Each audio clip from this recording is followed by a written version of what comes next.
Hello, and welcome to the Sovereign Collective podcast, where we bring you real, raw truth for your self-empowerment. I'm your host, Sasha Calavoda, and I believe that you can stand on your own 2 feet, but that you don't have to do it alone. I love learning from people who continually strive to raise the bar, to go against mainstream thinking, and who dare to question the general consensus. People who risk being ridiculed or even risk the loss of their professional status as they bravely question the common narratives and challenge the rest of us to expand our minds and to reconsider what we think we already know. Join me in learning how to take control of your health and your mind so that you can have the energy to think more clearly and the confidence to step up and take responsibility for all aspects of your life. We promise to never censor here because I believe you are strong enough to hear the real, raw truth to make up your own mind. If you like what you find here at the Sovereign Collective podcast, then please share with your friends and family.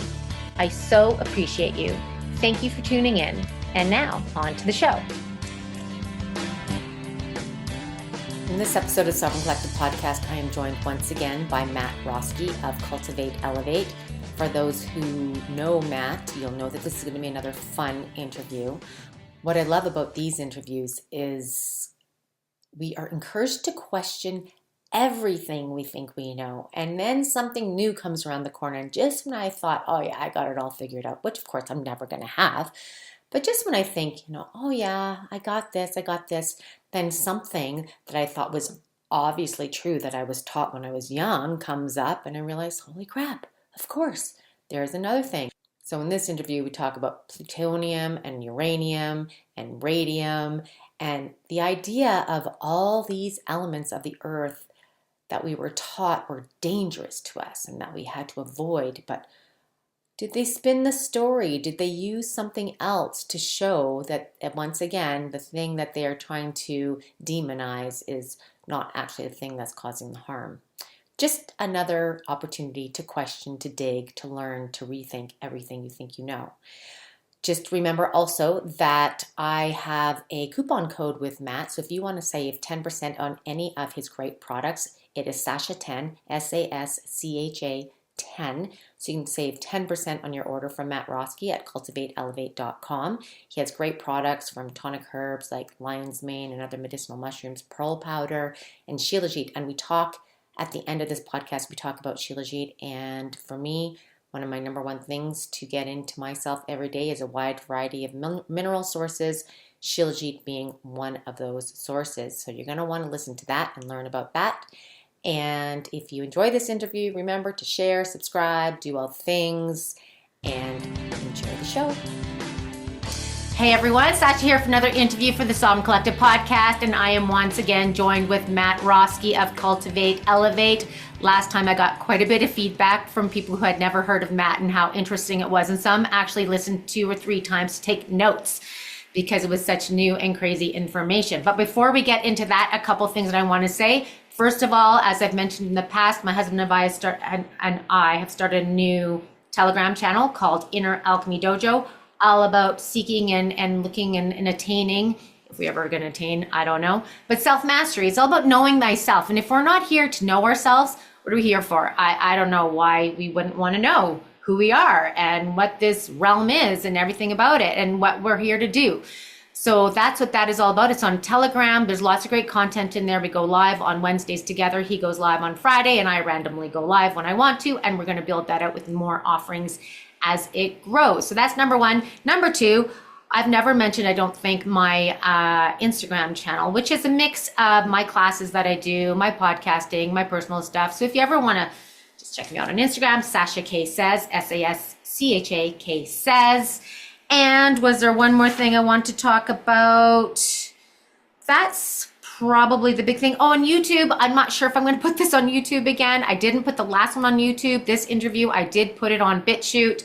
I might see if it just stays up for a little bit, just for fun. Who knows? But if you guys are looking for this interview in video form, you'll notice that not all of them are on YouTube because they are slowly pulling interviews one after another. So I'm building the BitChute channel. Eventually I'll get onto Rumble as well. So of course on the audio platforms, everything is there and you can listen to all the episodes on Spotify, iTunes, all that kind of stuff. So back to Matt. So we have Matt Roeske again. He was the first one we did was interview number 78.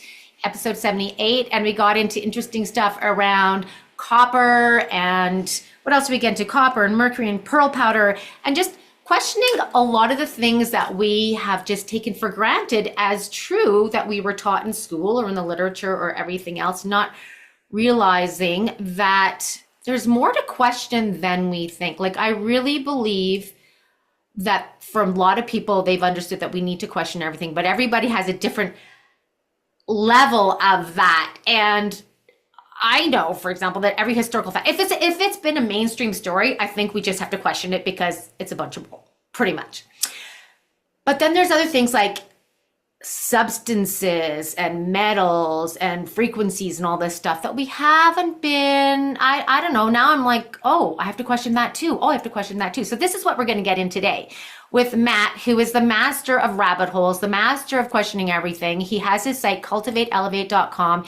He's got a Telegram channel. He goes live on Instagram every Monday. He's got great offerings on his site in terms of product. We're going to talk Shilajit at the end of this episode because that is definitely one of my favorite. I don't even call it a supplement. I just feel it's a food substance that we should be consuming because it provides us with the minerals that we need to power this electrical body.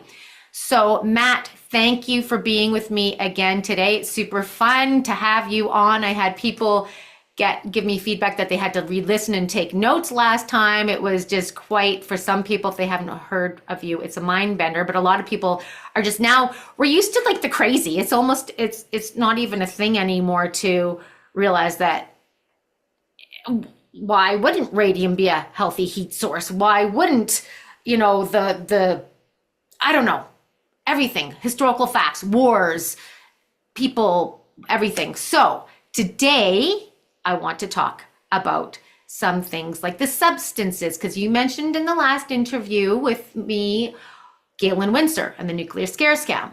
And now you're talking Radium Girls on your channel and a bunch of other stuff. So let's talk about that. Let's talk radium and power sources, because one of the ways that they have us, locked in is depending on the power grid, depending on heating ourselves. So right here in Calgary, by the way, it's minus 23 Celsius. It's freaking cold. I'm sure it's not like that where you are, but we are heating our homes and lighting it, and we're very dependent on that. And we would be in big trouble if we didn't have that heat flowing through our homes and hot water in our pipes right now. So this is a big one, and obviously we can go down a whole bunch of things, but I'm happy to be on again and happy to talk about all these topics and dispel some myths, because we've been just lied to, like you said, multiple times, over and over and over again. Every single thing I look up, it's like we were lied to about it. Pretty much, I've started to realize it's crazy. But the whole thing with the radium is an interesting one. This was the starting of the Radium Girls. That's the story everybody knows. There were a bunch of ladies in the 1900s who were painting clocks, watches, and other types of devices with the radium-based paint. And they were also licking the paintbrush every time that they would paint the device. So when you think about it, we were told that the radium was poisoning them. But what's interesting is that when you lick paint, you're going to be exposed to a lot of different chemicals. There's over 13,000 different chemicals in paint. And paint is a big rabbit hole. When you go into looking into what's in paint, it's mind-blowing. So, what happened was people were being poisoned by the paint rather than the radium itself. And the reason I say this is because when you look at some of the hot springs across the United States and in Canada and in Mexico, they all contain radium. All of the hot springs contain radium, uranium, and all these different radioactive gases and radioactive materials. So when you think about it, if people are bathing in radium the entire time in a hot spring, it doesn't make any sense that the radium was poisoning them when they were, using it. Now, when we take it a step further, we look at all the products that came out during the 1910 to 1920s. There's tons of radium products. There's radium water bottles. There's even they look like little cones that were made out of radium. And you would take it and you would place it into your water and it would turn it into spring water. This is where the artesian springs and all of that come from. It's because the radium is turning it into an artesian spring. And I found documents, and this is where it gets crazy, where they took bricks of radium and different materials, put them into a brick, put the brick into the water, and the water would turn into artesian spring water just by simply placing the brick into the water. So, we've been feared many times. This is what they use. They use fear, stay away, do all this, da da da da da. But it doesn't really make sense when you start to look back. And when we start to look back at about 1910, 1913, you have the Flexner Report, when the Rockefellers, the Rothschilds, and the Morgans took over the entire medical system. So anybody who goes to the system today in 2025, you are dealing with the Rockefellers, the Rothschilds, and the Morgans. So anything that was alternative to being cutting somebody open, radiating them, giving them pills, was deemed as quackery, pseudoscience, or a term like that. Radium water bottles and the whole thing with radium was deemed as quackery and pseudoscience. So what they did was they used the institutions against the people to keep them away, because they were saying that this property of this radium was going to get them. Now, if we take it a step further, many homes have radon gas coming out of them all the time underneath them. This is a natural form of energy. You look at the old fireplaces from the 1900s, they have it looks like a little nuclear reactor sign. It's a yellow and black sign. They were using radium heat. Those are radiators. You think of radiators, you think of radium heat. Radiance. They're telling you what's right in front of you. But nowadays, like you said, people are taking wood and putting it in the stove. And then what happens is you have all these fumes now in your home instead of using this radium heater, which is using cold electricity. And this is a rabbit hole for people to look into. You can look up cold electricity, not hot. Everything that we're using right now is hot. Whenever you touch a wire, it's hot to touch. Right. But cold electricity is where radium comes back to.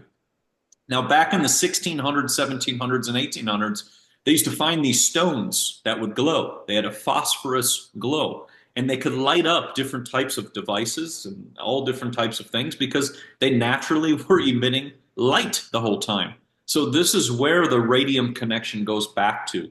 What I started to notice was when I started to look at it, it's everything about health. They tell you that radium is ionizing radiation. Well, what is the sun? Ionizing radiation. What gives us life? Ionizing radiation. The sun, it comes up and wakes us all up. So you start to see this and go, wait a minute, okay. And then what is the non-ionizing radiation? Cell phones, Wi-Fi, Bluetooth, all the garbage that they try to sell the people. So you see they've inverted these things where they tell you that this side is the dangerous side, while this side is actually what's causing all the health ailments. But when you go through the radium rabbit holes and you just start to look back, because that's what I like people to do, just go on Google, look up the newspapers of radium and everything about it, and start to question things. Because one of the things that never made sense to me was if the radium was as toxic as we were told, why did some of the radium girls live to almost 110? Yeah. Then you have to sit there and think, okay, you lived over to 110. If it was poisonous, you'd be gone fast. They drink that poison or whatever, they'd be out like a light. But that doesn't make any sense. And this is where I started noticing there were all these studies done with radium. They did studies with plants, and the plants grew 5 times the size. Absolutely massive. Botanical Gardens was using radium in their gardens in New York. So they were just pouring it all over the place because the plants were going nuts. They noticed everything was growing larger. Now, if we take it another step further, you have radium being exposed to worms. And they noticed that these worms would live 3 times longer.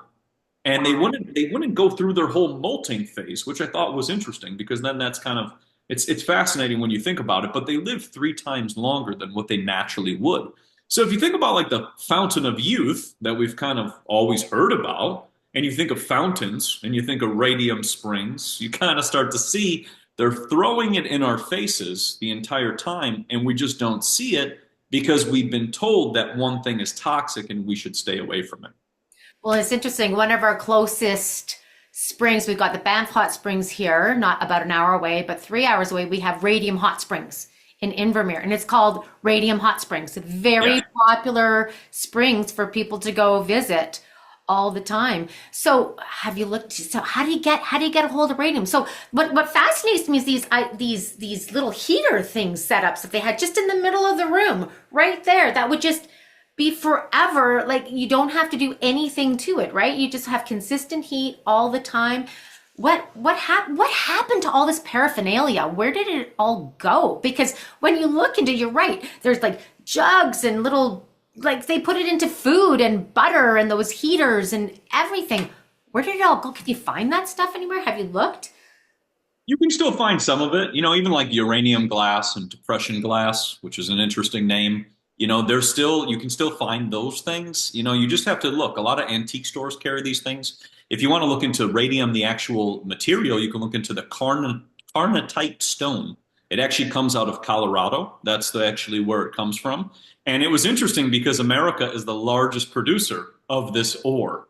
But then they said, we don't have it anymore. We got to buy it from somebody else and whatever else. But yeah, you can find this all over the place. There's actually a guy who goes in Arizona. I think if you type in Arizona radium or Arizona uranium rocks, he actually goes around and collects them and has them on his website. And they glow. They have the glow, and that's part of this connection. But yeah, a lot of this stuff, I mean, it pretty much just kind of went away. I mean, that's the best way to describe it. A lot of stuff was either bought up, a lot of stuff was destroyed. The track record that I've been finding of things being destroyed by the government and other people all the time is pretty crazy. Like you start to see this all the time. I was even looking into stuff with Raymond Rife and his devices and how they were destroyed. They actually just completely destroyed his work. So, and I saw either other ones on color therapy and books burned on color therapy, like stuff that makes no sense. And if we think about color, back to that, the radium glow that you were talking about, that's a color spectrum. It's the green. It's nature. Like I look outside, it's all green. The most, people are always like, I feel the best when I'm in the forest. It's the green. The green is very natural for you. So, you think of color therapy and this connects that back. But like you said, what happened was a lot was funded by the Rockefellers because the Rockefellers funded Mary Curie and all of her work with the whole radium thing. And then once they defunded her and she died of an accident, then all of a sudden a lot of that work started to go away. And this is what happens is they take in people. This is what I've learned. These people, the Rockefellers and the Rothschilds, they take in people, and what they do is they fund them. They want to see what the alternative is of something, and then they'll take that alternative and use it against the people. When people are going for treatments, for the big C, that illness that we all know, they use radium, but they use it in the opposite way now that it used to be used. And it was interesting because I had somebody message me on Twitter, and this is why I love social media, that they were saying that in 1910, their grandma was using radium to fix their illness. And it was interesting because I found books on people suffering from autoimmune and lupus and being resolved with radium. And I sat there and thought, oh my, see, this is why one thing gets taken away, and then now all of a sudden one illness goes through the roof. And then it's hard to find this counter. And that's what I started to realize is pieces have been pulled apart from our story, and then when we don't know, we are trying to find a counter, but we can't because of the fact that a lot has been wiped or the books have been removed. And that's another thing. A lot of the books on radium relate to UV therapy and ultraviolet light, selenium light, magnesium light, all these light spectrums, and a lot of that has all been removed. Do you have any books on radium? Oh yeah, I found, you want to laugh, when I went to New York City, part of my trip was finding a book on radium that was from 1904 that was in this little bookstore that was like just kind of tucked away. And they had all these ancient books. And I actually picked up one on that. And that's the one I found that talked about autoimmune and lupus and eyesight issues being resolved with radium. And I sat there and thought, this is crazy. Like just simple things. And they would just take a little vial of it and put it close to the person. They would be exposed, I believe, for 10 to 12 minutes, nothing much, and they were fixed within a month. And I sat and thought, this is nuts. This has been hidden from us. I wonder if they are using radium as a heating source and as a healing source and as a protective source, right? Because that's the thing, they always, it's like they something gets like, so for example, glyphosate, they do something to the substance and then they blame the substance, not what they did to the substance. It's not that itself, it's the crap that you've done to it. That's what's causing it all. But even like the radium, like you said, licking the paint, they blame the radium, but it's believable. It looks like it because nobody's going to think about that otherwise. And are there any, like, that's what I'm wondering, in the data and in the literature, is there talk about, like, how much talk is there of the dangers back then? I'm wondering, like, does the literature from the time say that they were dying? Because you see now that all the radium, that they died within a certain amount of time. And Mary Curie, they're saying she died from some, well, when I looked it up, it looked like she died from something, but they assume was from radium poisoning. But I'm just wondering, is there any data that shows that people were dying at all? Or is it only healthy stuff? Like, what is it? What does it show? Yeah, when you look at the old newspapers, you see all the benefits. You really don't see the fear that we have on everything, because we have fear on everything. And like you just said, even with the heat, there's a picture of Thomas Edison, Edison, sitting in front of a fireplace with radium and his feet up, and he's showing that he's just sitting in front of it and it's giving them heat. And they show all these towns in London as well, in the UK and Europe, using radium in their heaters, and they're just sitting in front of the fireplace. And you see these extravagant fireplaces, things that don't even make any sense. Because if you're going to build a fireplace, people build a little fireplace. They don't build this thing made out of gold and has orbs and all kinds of things in it and whatever else. That's a connection to the radium. You could put radium in there; it would glow. It would allow the entire house to be heated and lit up at the same time. And this also starts to tap into the ether, which was removed off the periodic table and from our teachings in 1908. So you see how these connections, if you remove one, you can't learn about this. And then once you can't learn about this, you can't see this. And like you were saying, when you were looking back at the benefits were remarkable, what people were having with these things and just plant life. Like I mean, I have a whole section in my book that I'm working on right now that's just about radium and plants. It's mind blowing. I even had a buddy. We were doing experiments where we were taking glassware that contained radium, pouring it on plants, and the plants, he's like, are the greenest I've ever seen. So, this is where it gets weird too, because, the whole, the nuclear meltdowns and things like that. When you look at places like that had the nuclear meltdowns, they are lively as can be. There's an abundance of life. So something doesn't make sense, and it made me just start questioning things. And that's all this is. Just the whole point of this is just to question everything you've ever been told.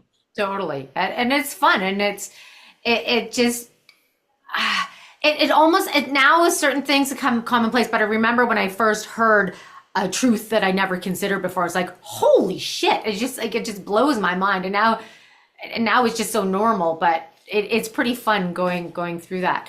So yeah. And those, coming back to those fireplaces too, what doesn't make sense, if they were meant to be for wood, they're not efficient if they're these big open things anyways. It doesn't make sense for efficiency wise to have this big open fire like that. They wouldn't have done it like that anyways. So yeah, super interesting. And so ether was actually in the periodic table.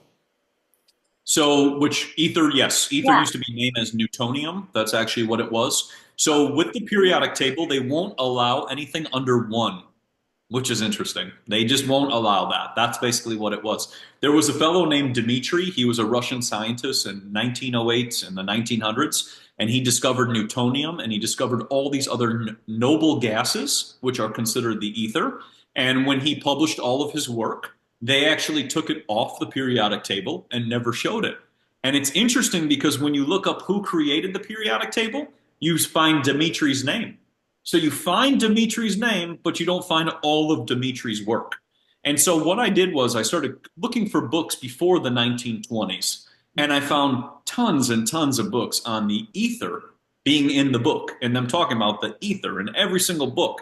But then after the Rockefellers controlled the education system, because that's what they also control, that started to get weeded out. They started to remove all the stuff about the ether, because what happens is it makes your mind connect to something deeper, the fifth element, the spirit, chi, prana, life force, organ. And as that was removed, you removed the spirit from the people.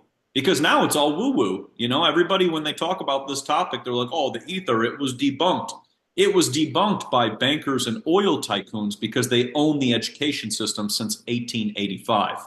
So it's interesting because the ether debunking experiment took place in 1887, and they bought the education system in 1885 with the Peabodys and J.P. Morgan. So you see how everything has been flipped on us, and why when we're learning about these things, the traditional person will tell you, this doesn't exist. You know, these things don't exist. But in reality, when you get into the ether, you understand that there's infinite and unlimited amounts of energy all around us, and that's what we're connecting to. You know, when you get into all these technologies which are pulling energy from the waves which are constantly pulsing around us, that's what they were tapping into. And there's so much in this. And Nikola Tesla created a car, just so people know, in 1943 that would just run on the Earth's energy. Wow. So that's pretty much what it was. He understood this, and this is what made him lose his funding. Most people don't know, you know, everybody knows him for the traditional electricity that we have, cold electricity, and we could tap into the ether and we could send things without wires. He was defunded because JP Morgan said, unless you're going to give me 50% of your business and I'm going to dictate what you're going to do, you're not getting a dollar. And then shortly after that, because he said no, because he didn't want to do that deal, because he knew that that the technology would never go to the people, they burned down his lab. And then that was it. And this is the story. And that's why I say the burning of information is the story that has happened multiple times. And this is why we lose the connection to certain things, or they sound, you know, woo-woo and pseudoscience and whatever. Right.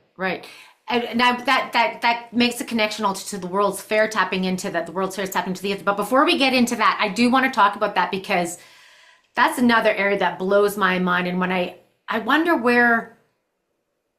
Okay, well, wait, I don't want to get into that first. First, I want to talk about, because you talked about the nuclear meltdowns and things like that. And so when you mentioned Galen Windsor last time, I looked it up, the nuclear scare scam, and I've been watching different iterations of a couple of talks. That blows me away. So for people who don't know about that, can you tell about the story of the nuclear scare scam? Because again, this is how they have us tied, especially in places like where I live. It's cold and we are so tied to paying for our power and our heat. And there are multiple examples of that. They're just being abundant in this world.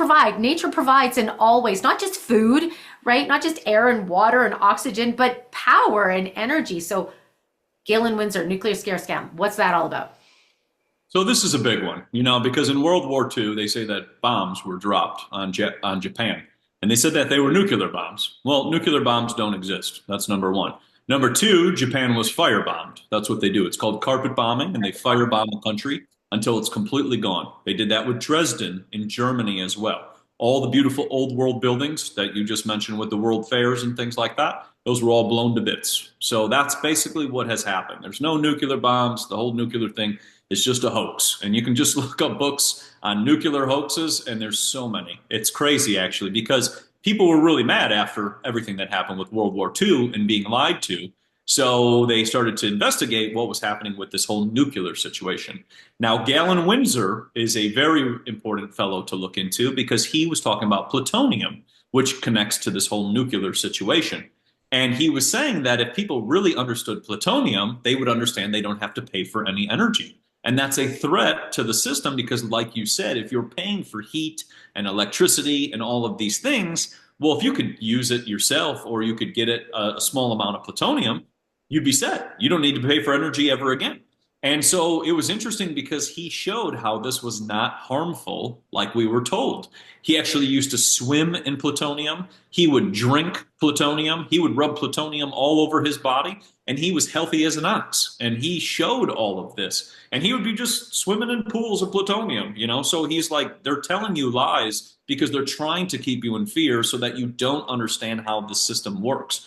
And that's, I mean, when you look into his work, it's phenomenal. People can look up his videos. They're like an hour long. And he breaks it all down. He said, like, the government is lying to you so that they can charge you, whatever amount of money and keep increasing the prices and put you in fear of a material that just comes from the earth. And that's what I started to realize. When you look at all these things, these are all materials that are coming out of the earth. Everything is abundant and it's always been. You look at nature right now, I look outside, everything is abundant as can be. It's only the scarcity mindset we've been put into. But the whole nuke thing was to basically put fear into people's hearts to control them post World War II. Because they would say, oh, we'll drop nukes on them and whatever. It's like, you're not going to drop anything. You're going to carpet bomb them is what you're going to do. So it puts people into this fear. Then you have like these arms races, where you have like Russia versus the United States, Cold War, their nuclear fallout, all this stuff. Well, that's another one too. When you start to look at these places that have nuclear fallout, the people are all fine. There's none of that. There's none of the things that we've been told, but you see things of different types of chemicals used with the firebombing. So, it's quite a rabbit hole, and it's obviously a lot to get into, but this is where you also get into uranium glass, which is what I've talked about previously too. Uranium is part of the nuclear situation.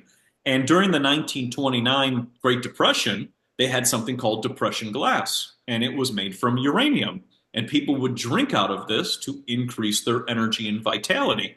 So that connects to the whole nuclear scam, and it's got that green glow, and it would help increase their livelihood and their vitality, and even like manganese and cobalt and all these other materials.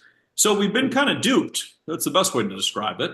And the other part of that is they have glassware, all this different type of glassware, like dishes, pots, pans, cups, spoons, forks. And you sit there and think, if these toxins, from the nuclear situation that they're using or whatever nuclear materials that they're using are so toxic, why is everybody eating and drinking out of them? Right. It doesn't really make a lot of sense. Like, why would everybody have all their cups and glassware be made out of a material if it's going to poison them? Like everybody, one person would drink it and they would pass out and they'd be like, okay, we shouldn't do that. But Right. somehow everybody is drinking out of this, which means there was an abundance of this. During that whole Great Depression thing, a lot of these resources that me and you are talking about right now were pretty much gobbled up and used into other things. Because while things were going crazy with the bankers making the inflation and deflation and everything else, and all the bills passed during that time, a lot of materials were also getting used up so that people wouldn't learn about them in the future. Now, if you ask anybody, do you have crystal glassware or depression glassware in their house? Most people always say, oh, my grandma used to collect all that. I got it sitting up in the cabinet. You should be drinking out of it. Your grandma knew what was going on. No kidding. So interesting. And Galen talks about an interesting story because they deemed that nuclear waste to be, once it was packaged up as waste, you couldn't look at it, you couldn't open it, it was illegal. Nobody could inspect it. And he said the mob loved that when they were transporting their dead bodies in things labeled as nuclear waste because nobody was allowed to inspect it. So there's connections that go deep, like government connections, mob connections, like it's such a crazy story. It's crazier than anybody could actually dream up. It just blows me away. So yeah, and those wastewater pools, and he said they're like it'll never go away. It doesn't deplete basically, right? And he would swim in that. I think he died in his 80s or something like that. So And the thing is too is if you look at Florida, they actually have a nuclear reactor right off the coast, and the alligators are all just swimming next to it. It has the largest area of alligators in the United States, and they're all just sitting, swimming, enjoying life. So, if it was as dangerous as we were told, all those alligators probably wouldn't be swimming next to that on a daily basis. So what's going on with these nuclear power generators? Is it just they're just claiming that it's dangerous, but it's just a safe, clean energy? Like what is it actually? So the more I looked into that, it seemed that the nuclear reactors were using safe energy and things were not as damaging as what we were told. And then also too, like you just said, the half-life of these things last a really long time. So like, for example, I think the radium half-life is thousands and thousands of years or something like that. So if you think about that, if let's say you just had one little pinch, because we'll go with that, that's how little you need. But one little pinch is equivalent to, I think it's 300 million pounds of coal, something like that. There's a connection between that. I think it's a half a pinch of radium or uranium is equivalent to 300,000 or 300 million pounds of coal. So if you think about that, if you have a half-life that lasts forever, number one, you have energy forever. And number two, if it's equivalent to that much energy, then all you got to do is pop one up and you can just power everything. You can just take care of all of this. And it's interesting because, we're having these power arguments going on right now with the whole situation. They wanted to ban the light bulbs because the light bulbs were allegedly using the power, yet the AI and electric vehicles are taking up tons of bandwidth of the power. But that's the thing is you start to realize that energy is abundant. And I think personally, with the nuclear reactors and this whole thing, that's what they're using. They're using radium and uranium, and they're using these materials to have an abundant amounts of energy. And it probably takes barely anything to upkeep, because that's the other thing. When I've started to study into all this infinite energy and unlimited energy and all these things, a lot of the stuff that when it goes into this, it's very easy to upkeep. You don't have to do much because nature naturally works that way.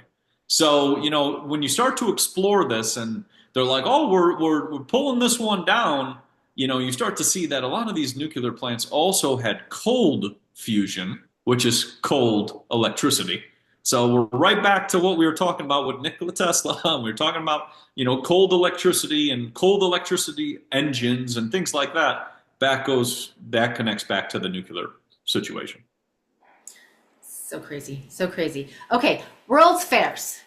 So interesting because they were so extravagant, so opulent, but yet in this part of the world, in the early, late 1800s, people are literally living in sod houses. How do we have simultaneously people living in grass huts and, living as pioneers off the land? And then we have these opulent setups that are lit up and electrified and these opulent buildings and plants growing. I'm trying to align that because I was asking my mom, like, your grandmother, like she was alive during this time. Did you ever hear stories of this? She doesn't remember hearing any stories of this. So where are all the people? Like now those people wouldn't be around, but our parents and grandparents would know people, might have heard stories. So it just doesn't make sense to me how it could be so extravagant in one place and not in the other. So this is a rabbit hole in itself. We could probably go on for this one with hours. But, this is the thing, is a lot of the people who have the memories of this information have been removed from our realm. So World War I and World War II acted as resets to remove a lot of this information. And the people who have seen these things, that's where you start to see the first thing. A lot of the people who've seen and witnessed all of these events, they had to be born around the 1870s. So you're going very far back because you have to think, they would have to be at least 20 or 30 years old to witness that event. So 1893 Chicago World Fair, 1876 Philadelphia, 1901 St. Louis. You'd have to be in the 1850s to the 1860s, born around that time to see this. Then you would have to want to tell your next family member about that, because that's the next part. Like when you attended the fair. Now, what's interesting about these videos I've seen from the St. Louis World Fair 1901, people are walking around, like just walking around. They're completely looking at these buildings, they're whatever. I don't even think they know what they're living in. Like they're actually oblivious. And that's the thing is because this is what they're used to. So, if you think about it, when you ask a family member, do you remember what this looked like or something like that? Well, that was just natural. They saw these big buildings all the time. It's like if me and you saw castles all the time, it would be really no difference. Like it would just be another walk in the park. We go walk and see the castles. But now, after a lot of those were removed and turned into parks and things like that, and as time went on, people then forgot. And who's going to ask, this is where you get into it, like, how was your time at the World's Fair? Because we only live to about 100 years, you need somebody who's at least 100 or 120 in this day to even come close to touching a World Fair. And after the 1910 date, the World Fairs change. They don't look like what they used to because they don't have the big extravagant cathedrals and 50,000 square foot buildings and all of these things. They have the makeshift stuff. They have all this it looks like today, the makeshift nonsense. Actual temporary stuff. Yes, actual temporary garbage, like big blow up dinosaurs and whatever goofy stuff that they put in, things like that. So obviously, it's like if you attended that, then you would have to be at least born in 1901, and then that would be the World Fairs of 1930s, which was like Chicago and things like that. So you have a very different representation, and that's what I started to notice was I was going back in time, collecting a lot of books from the 1850s to the 1900s. And this was mind blowing because I was finding out that each building was over 50,000 square feet. Okay, each building. I don't even know how big. I don't even understand how big that could be. It's huge. Kind of like a castle. Think about you 500 castles all side by side, and that's kind of what you're walking amongst. So think about this as like you growing up. You're 20 years old and you see these things and you're like, wow, one day I'm gonna, build a castle like this or something. Or your brain can't comprehend it because it's way too much. Like you're being, kind of like seeing things. Now, there are events that took place after these world fairs. Number one, there was a money panic. So people would get freaked out because they always had a money panic after these and people's money would go away. Number two, they would have some sort of stock market situation and people would start freaking out because of that. So there's trauma afterwards. And then number three, there was always an outbreak because they poisoned the people when they would attend these things. So think about it. You have these people who go, they see all this stuff, they get poisoned, and then they completely forgot because maybe they passed away. Or they would take some sort of injection and put it into them, experimental injections, during these fairs too. There was lots of weird stuff. And when you look at the pictures, the people don't look happy. Like they don't look, and I get it, people said they don't smile back then and whatever else. No, their body language, you can tell. You can see it. They look disturbed. They look distraught. Like, why are they there? Why are they all being shipped in to these places? You see these world fairs and the population of certain locations is very low, but then you see, all these people there. And you see these extravagant buildings and you see gas light bulbs. This was the most mind-blowing thing that I found. So the average World Fair had anywhere from 48,000 to 100,000 gas light bulbs. Gas was lighting up everything. So if this was a temporary, building, temporary fair that we were told about, then how would you outfit 100,000 light bulbs of pure gas? And they all work on gas. And this is especially San Francisco and California and things like this. Where did all that go? Or where did that technology come from if it was temporary? And this is the thing, is the more I would look into this fair and the more I would find these big buildings and the square footage and the amount of materials and the travertine and the serpentine and the florentine and all these different stones that they used, none of it made any sense. And what I realized was it was an event in which they would take people in and they would brainwash them and they would show them all this technology and then they would take that technology away from them. Because I have never seen any farmers, especially because a lot of farming equipment was always shown, I've never seen any farmers with any of these different devices in which they were showing the people.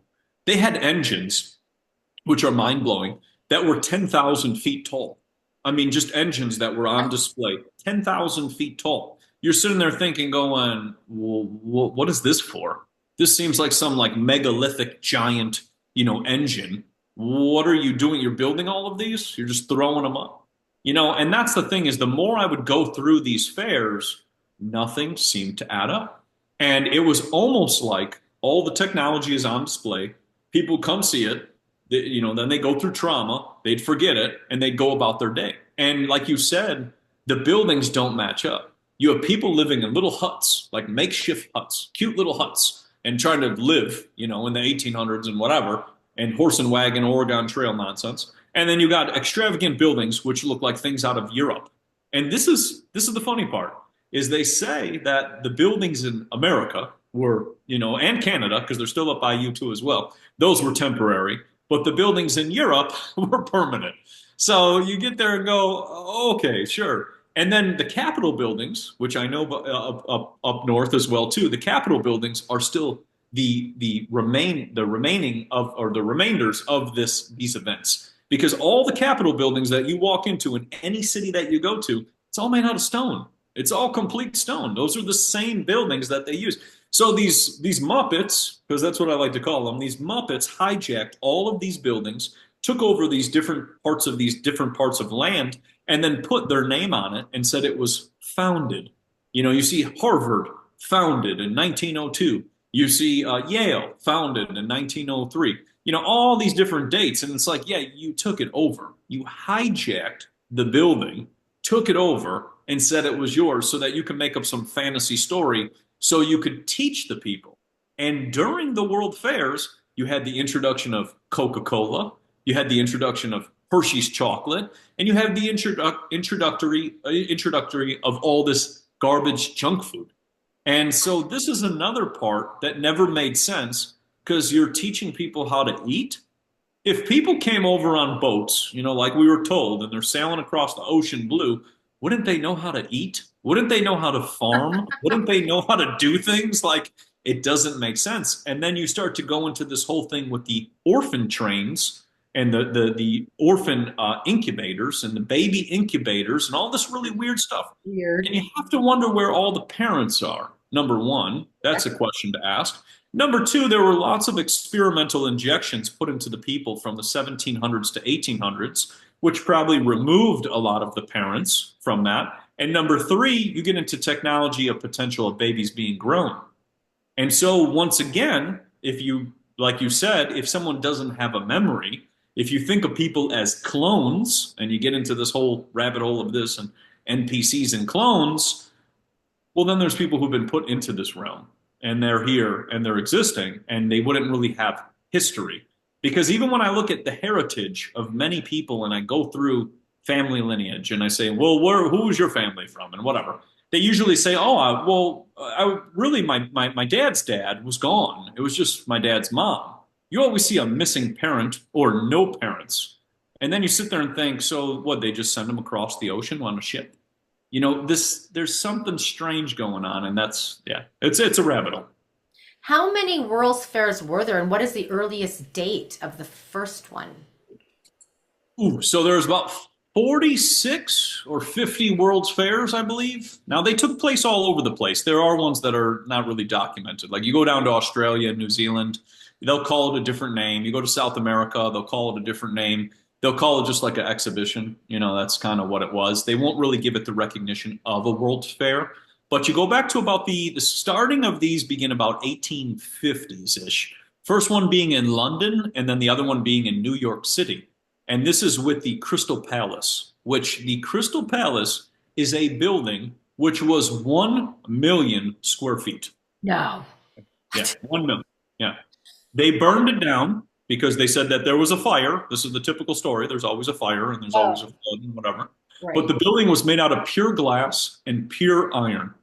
1 million square feet. I mean, things that we can't even comprehend. When you look at the pictures of the Crystal Palace burning back in the day, you have to sit there and wonder how glass and iron was catching fire. That's the thing. How is that even burning? It's not a wooden structure. But apparently a fire can bring down really tall buildings quite quickly too. We've been talking about Yeah. this in history. So yeah, wow, that is just mind-boggling. Just the opulence and the everything. And then I hear the stories of, how my parents grew up with no plumbing and outhouses and just it just blows me away how everything seems to be happening all at once.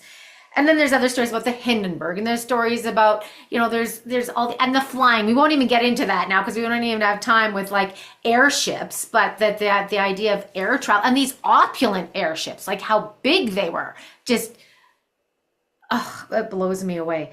Okay, so how has all of this interesting, crazy info changed your life in the core, other than obviously you're making your life talking about it and doing it, which is super fun, I think, for you to be able to share this with people. But in your day-to-day life, how different is this now than when you believed the narrative compared to now? Well, this kind of started my whole electroculture journey. This is kind of what did it all. Like when I started with electroculture, I didn't know where it was going to lead me. And that was just learning that we can use copper rods to have abundance of food. And then as this has just kind of led into different rabbit holes, It's kind of taught me different things. I started collecting uranium glass. I started collecting different types of glassware.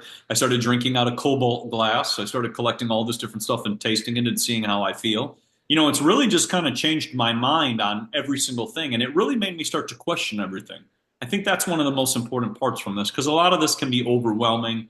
You're sitting there going, oh my gosh, the Rockefellers had $100 million in 1901. This is intense. I mean, they've been doing things for a long time.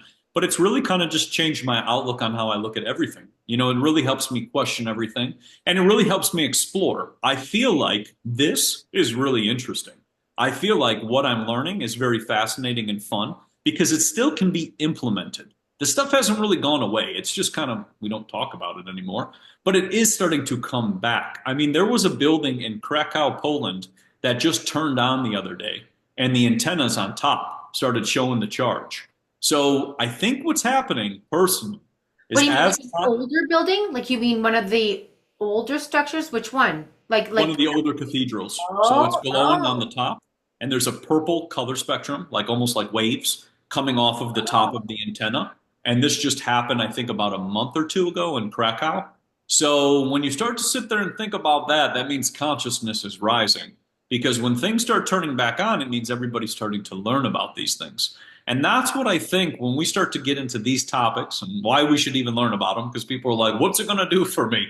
It's like it's raising consciousness. And once consciousness is raised as a whole, it's collectively changed. And then people begin to implement these things. I've been talking a lot about Nathan B. Stubblefield and his earth batteries and different things we can use with the earth. He had batteries which could generate indefinitely just by putting it in the earth.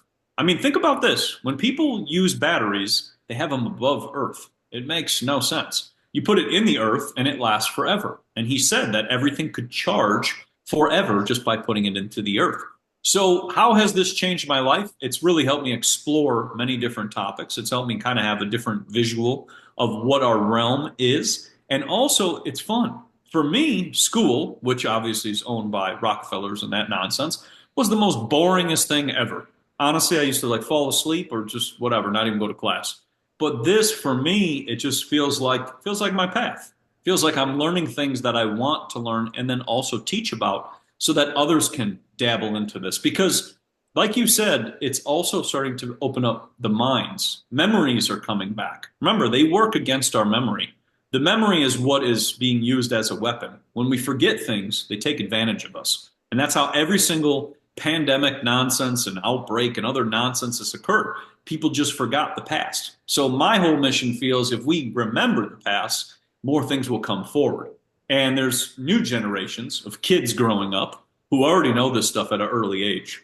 So you can imagine a child being exposed to things like this at 0 to 10 and taking in this information. Then all of a sudden you have a very big change for the future. And I personally believe this is why this stuff is so deeply hidden, because it awakens the mind, it awakens the soul, and it just starts to make sense. We start to connect back and go, this is where we're supposed to be. Like, this is what we're supposed to do. And it just will open the eyes of more and more minds as well. But overall, for me, I'm thankful for all of the things that I've learned, because it's really just changed the way I think about everything. And when I see something on whatever, social media or the Muppets talking about something, it's like, oh, okay, I got it. You're going to do the same playbook as XYZ. Got it. You're going to put an experimental injection, which is linked to illness. Got it. Okay. Because it breaks down now. And that's what I think is the most important thing, because if we break down the fear, we're unstoppable. But if we're sitting in fear the whole time and this and that, yeah, they're going to control you. But, it's totally up to you. So it's fascinating, but it's been a journey, that's for sure. yeah, and it so much relies on the fear and keeping people in fear. And the practical applications can come in very handy in the future if we can actually harness this technology and understand it and apply it and access the materials, because who knows what's in store in the future. But if we have these alternative methods, that could be super helpful. So, okay, so we're almost done. So let's talk about you and your site and Cultivate Elevate. Guys, Matt has curated all sorts of amazing tonic herbs and other great products and supplements on his site. I have the coupon code SASHA10, pretty sure it's SASHA10, So you can save 10% on that, on anything that you buy there. But he has things that I've been using in my daily life for a long time. And one of the things that I really love, and I'm quite obsessed with minerals. So we talked pearl powder last time. If you have vision problems, cataracts, skin issues, or just want to clarify your skin, I actually put it in my tooth powder that I make. And I love brushing my teeth with pearl powder and a few other things in there.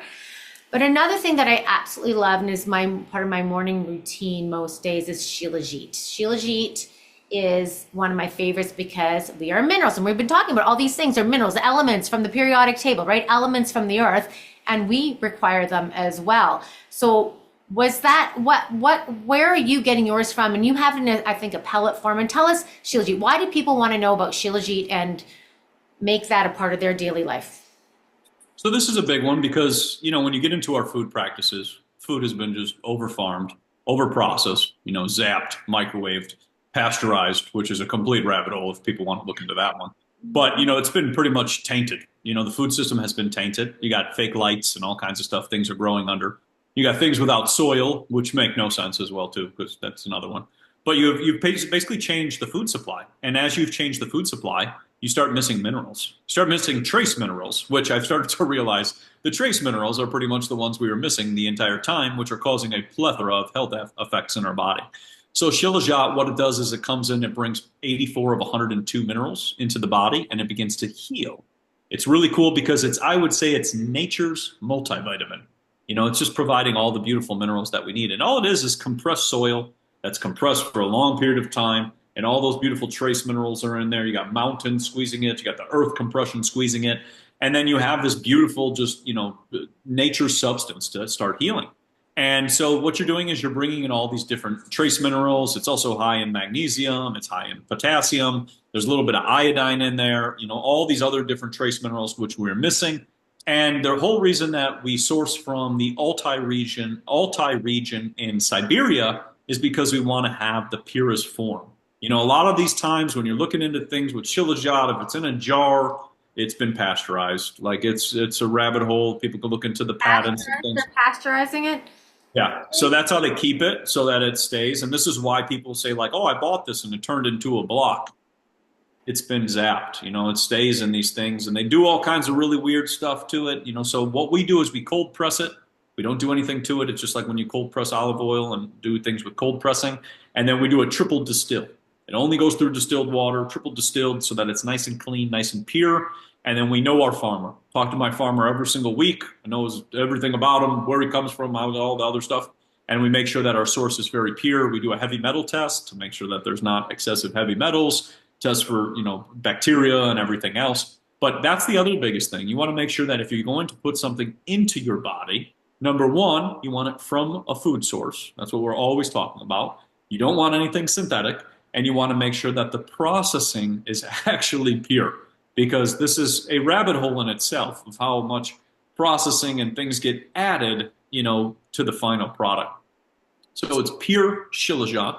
Each little tablet is 200 milligrams. You usually take 1 to 2 per day with a source of fat. And the reason I say that is because there are fat-soluble vitamins in there. And we always want to combine a little bit of fat with that, because when you are eating something, there are fat-soluble, and then there's water-soluble vitamins in it. So you want to have a little source of fat. Now, the whole reason I got into Shilajit was I was studying about fulvic acids and humic acids and how they can pull graphene out of the body. Now, what is putting graphene into our body? Well, you have pesticides, heavy metals, and experimental injections putting graphene into the body. So Shilajit can come in there and pull all of that out. It's a chelator. That's what's nice. It helps pull and cleanse the system. Because what a lot of people are suffering from is their gut lining is just filled with garbage. That's the best way to describe it. It's filled with metals. It's filled with all types of toxins, like you said, the glyphosate, all these things. It's wrecking the gut lining. And so what Shilajit will do is it'll come out and cleanse that gut lining and help repair. It also is great for boosting energy. It's great for breathing issues. If you've got breathing issues. Great for if you feel like you don't feel like yourself. It's great for all these nonsense towers that they're putting all over the place. I mean, you look at Shilajit and you look at the time periods of the studies, you're going back thousands of years, at this time when you start to look at these studies. They used it for everything. It was one of the most popular superfoods. When you go back to Egypt, it was so popular that they actually used to fake it. They would take like a black tar or something and they would fake it and they would use like whatever it is to try to fake it because the kings were eating Shilajit the entire time. That's how much they knew of how beneficial it was. But the more I started to dabble into Shilajit, the more I realized we're just missing nutrients. And all we got to do is bring these things back in and chelate these heavy metals, because this is why people are suffering from the parasite situation, which is the funny rabbit hole, but just excessive heavy metals. That's it. And once we chelate those and pull those out, the body begins to heal and repair. Have you had a lot of feedback on it for what it's done for people? Oh yeah, I mean we put up, if people go to our website, you can read all of the reviews. And we got paragraphs of reviews on our Shilajit and how it's helped benefit people. People with low energy, people with anemia. We had quite a few people who went to the professionals. They had anemia. Their anemia has gone away. It's reversed because what they're missing is the food form of the iron. You get into this whole thing when people are taking like iron supplements. They are literally going to poison you. It's the most dangerous thing you could actually put into your body. You need food sources. So, people have had anemia. The anemia has gone away. People had low energy, fatigue, mental clarity issues. Those have gone away. Maybe inflammation is another one. Sometimes when people are having pain, a lot of pain and inflammation, it's just your gut lining is all messed up. And when your gut lining's messed up, you're going to start to radiate, like we talked about in the beginning of this. You're going to radiate pain in one or another part of the body. But yeah, we've had some crazy success stories. And back in the day, we used to have a liquid form, but unfortunately with liquid, it's very challenging. So we wanted to go with the tablet because it's just easy. You can travel with it. You can take it with you anywhere. And you also don't have to worry about it ever spilling, and that was the biggest issue with the liquid situation. Yeah, it can definitely get messy for sure. And what I've found for a lot of people, it's really good for anxiety. And I find anxiety is so rampant these days. Everybody from young to old have these anxiety issues, and it's been really great for that as well. So guys, check out his site, cultivateelevate.com. He's got all sorts of great stuff and they're good information, access to, his resources, his information resources, but the products that Matt sells are of great quality. They're like the tonic herbs, the medicinal mushrooms, the pearl powder, Shilajit. What else do you have on there, Matt? We got dragon's blood, we got tremella, we got lion's mane, we got cordyceps, we got reishi, we got turkey tail. We pretty much cover it all. I try to have a different solution for each meridian pathway. And if somebody's suffering, like you said, with the reishi or for the anxiety situation, reishi and pearl powder can be a great one for that because it calms the central nervous system. Right. What's happening is with all these frequencies, this Wi-Fi, which I tell everybody always to get rid of, but with all these frequencies and then the artificial colors and artificial flavors and all this nonsense that's getting put into the body, what's happening is the gut lining gets messed up and they're constantly getting pinged so they can't relax. Central nervous system is firing too fast. So reishi and pearl is a great combination as well for helping to assist with the central nervous system, which is firing too quickly. Right, makes sense. Guys, hear that. Reishi and pearl. Reishi definitely is, I would say, of all the medicinal mushrooms these days, that's probably the one that's most indicated for most people. And it has such a broad action across the body for heart, kidneys, liver, brain, all sorts of stuff as well. So awesome. So check it out, guys. Sasha 10, get your discount. You're getting this win-win situation here. So get that and check those things out. Because if you haven't started using the tonic herbs, and the tonic herbs, they're super safe because they're safe to take every single day. And they're truly tested and tried and safe and effective because they've been used for thousands of years. They didn't just get created in a lab, a couple of years ago and told that, hey, use this. This is generations and generations and traditions that have been built upon this. And I have a friend of mine whose cat, who's now gone, unfortunately, she sent me a picture of her cat drinking the remnants of her Shilajit. And the animals know that cat was going insane for it. She was like batting it out. She almost like dropped the glass on the floor. She's going insane because the animals, they know. They have that knowing because they Think about it all. So check that stuff out, guys. I know you're going to feel better. And in a time where taking control of our health is more important than ever before, knowing how to access these things, how to use them, and what they're good for, this is really valuable information. So check that out. So Matt, thank you so much.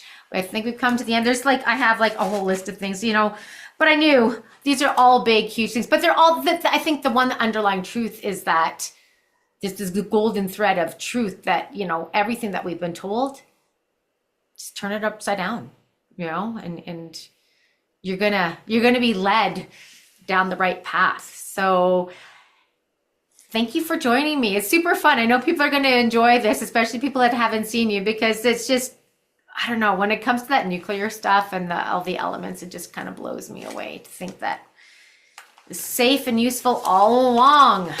So thank you, Matt. I super appreciate that. Stay there for 1 sec. Guys, share this podcast. It's being censored, like I always say these days, but seriously, it is. I'm such a small fish in this really big sea of censorship. So share it with your friends and family. Listen to it more than once. Find it on Spotify, iTunes, YouTube, BitChute. BitChute is under the Sovereign Collective podcast, and YouTube. My YouTube channel is actually Sasha Says. So find it, got lots of great information. And tune into our first interview 78, to get more info on the Pearl and some other topics that we discussed back then. And so that's it for now. See you next time.